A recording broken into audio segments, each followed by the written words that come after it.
each of the panelists tonight have had the opportunity to be part of Sport New Zealand's Coaching for Impact program.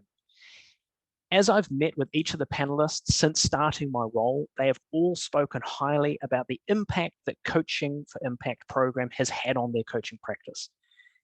And I just thought, gosh, we need to share this with the community. They've all had a great experience on the program. They've learned some stuff, and we want to share that with more people so that everyone benefits from it. With that in mind, I'm going to start with Andy Rogers and going to ask you real quickly, quick and easy, can you provide some insight for those on the call around the Coaching for Impact program, the process, the purpose, so we just get some context? Yeah, kia ora, everyone. And Sean, can I just start by acknowledging everyone that's joined us tonight? I think it's awesome to hear that there were over 70 registrations and just acknowledge people for giving up their time. We know how busy community coaches are and how time poor they often are. So to have such a good group join tonight is really awesome. So well done to everyone. Short answer, Coaching for Impact fell out of Sport New Zealand strategy, really. We've got a 4-year strategy, and one of the key initiatives of that strategy was rangatahi, the area rangatahi. And we know from talking to young people that they were looking for better quality environments through sport and physical activity. And one of those areas that they identified was in and around coaching. So it was really our first attempt from I guess a government agency like Sport New Zealand to get down into the community level and support coaches. So it was targeted at secondary school coaches. It was open to the country. We had somewhere close to 400 applications come in from all sorts of sports. I think more than 40 sports applied. We had 60 spots available. So we went through a process to narrow that down, ended up with 60 coaches from 21 sports. In essence, I guess you always go to what were we trying to achieve when we set out. It was a 2-year pilot program.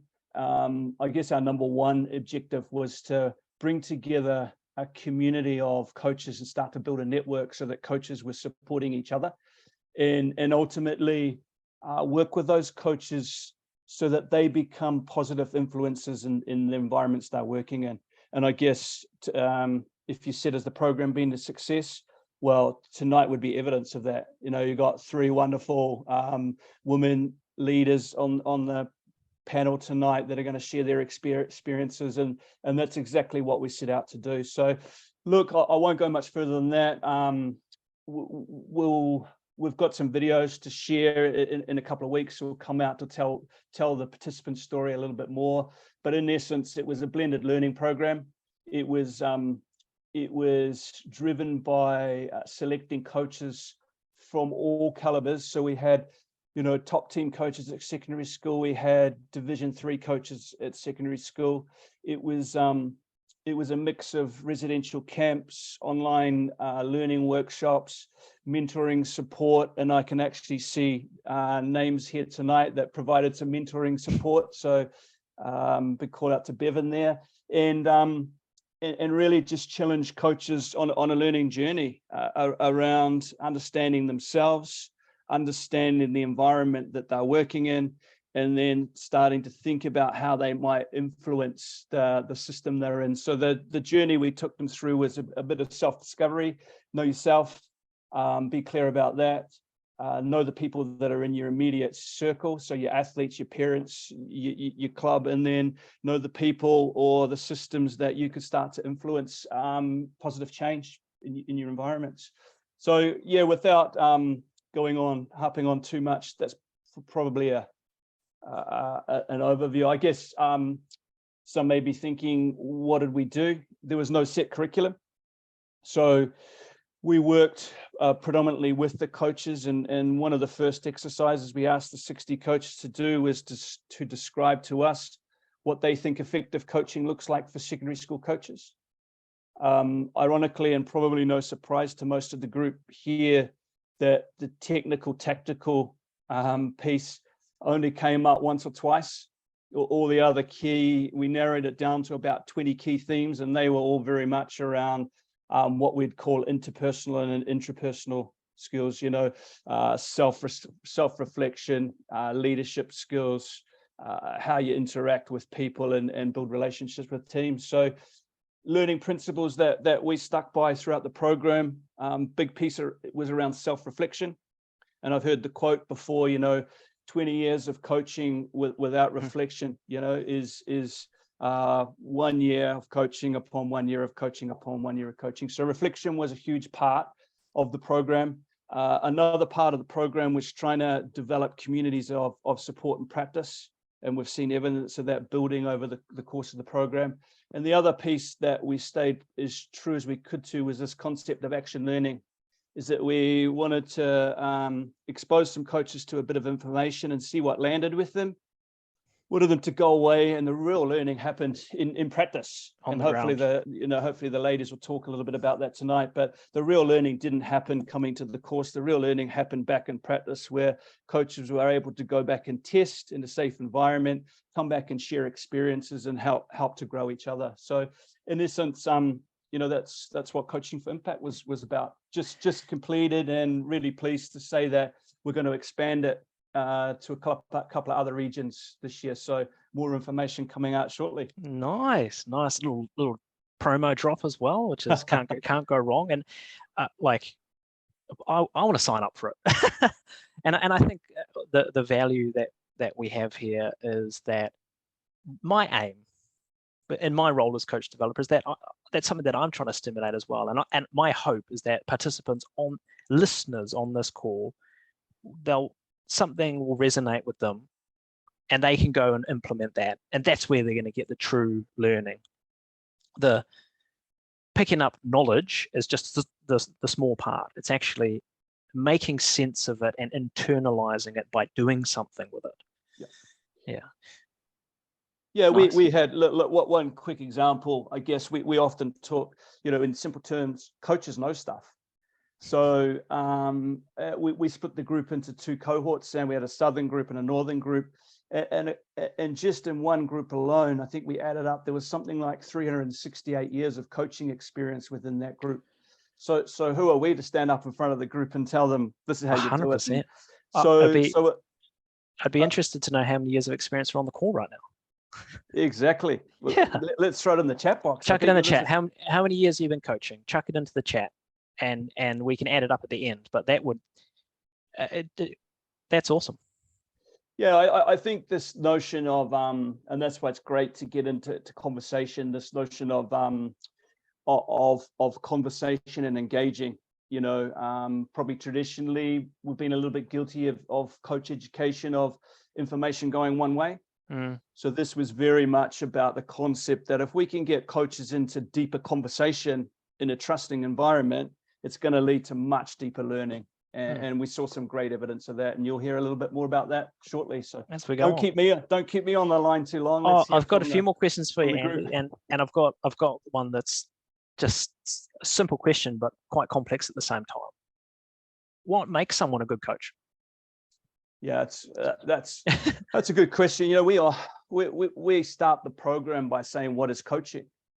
A definition of coaching. Of coaching. So let's go there. I don't know if anyone's looked up in the dictionary what a definition of coaching has come from, but it's the old concept of horse and carriage, right? The coach was a carriage. So the first thing that the coaches were exposed to is this concept that basically coaching is teaching, and teaching is about relationships, engaging first and foremost.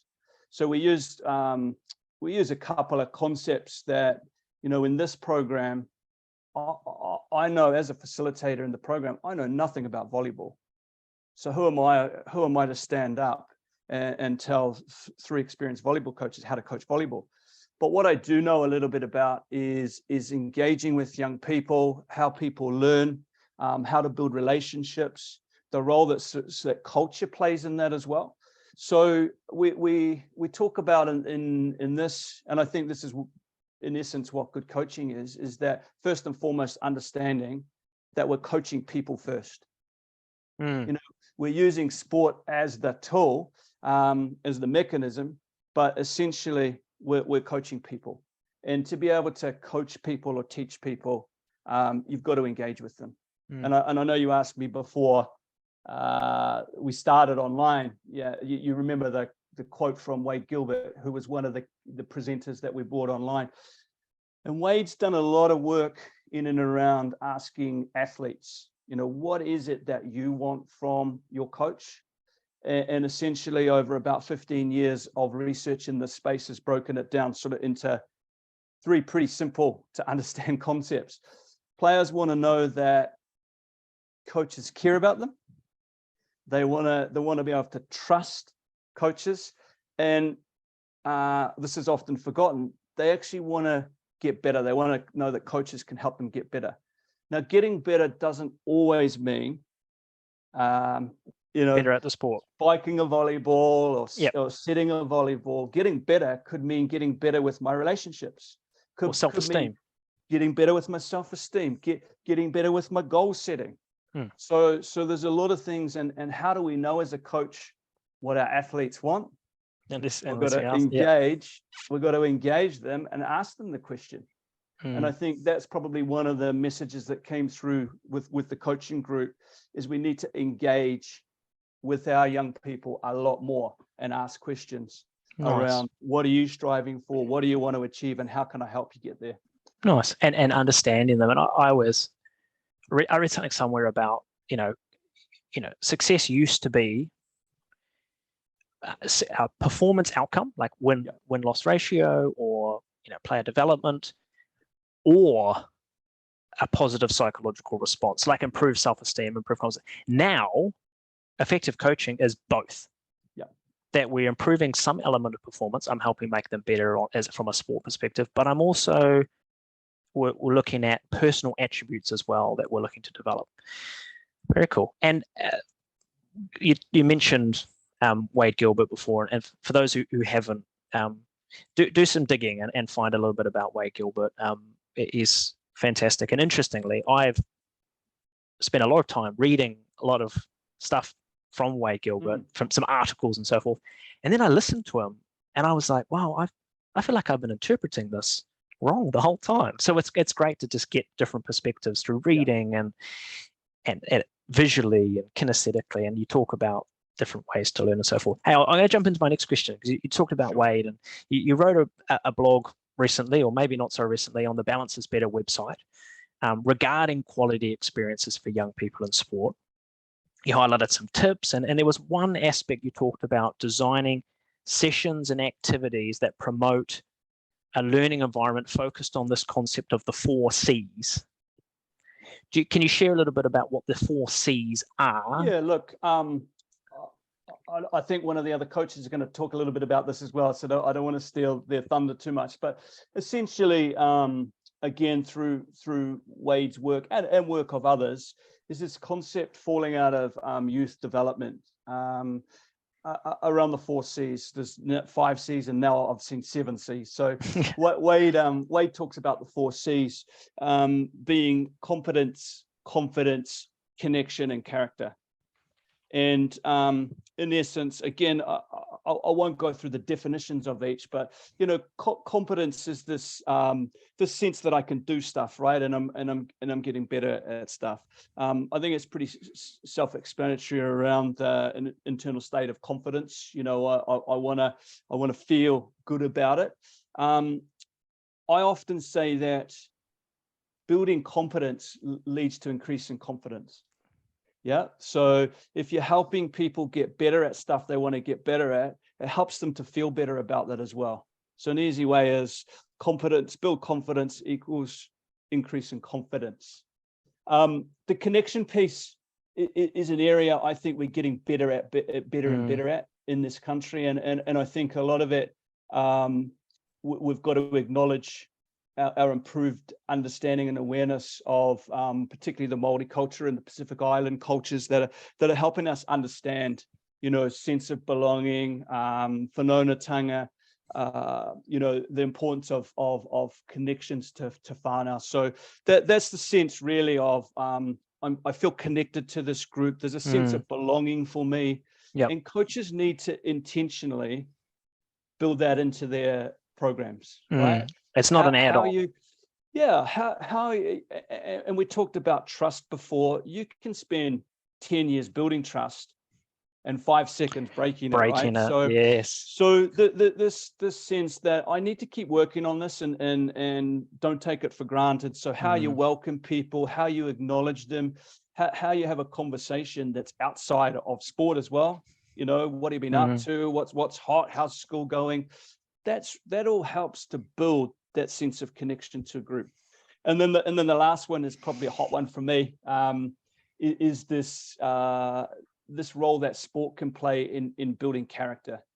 And when I would talk about character, I talk about all those life skills that sport, if taught in a positive way, can help to build in young people.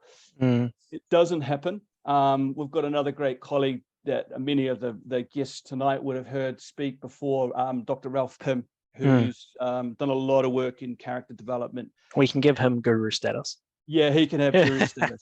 You know, Ralph would say often to us that it takes a leader of character to help build character, and a leader of character being the coach. And often we hear this quote that sport builds character. And Ralph would say, no, sport doesn't build character. It reveals character. 100%, yeah. And it can reveal the ugliest parts of our character, but if delivered in the right way, it can build and nourish some really nice traits that we can help young people.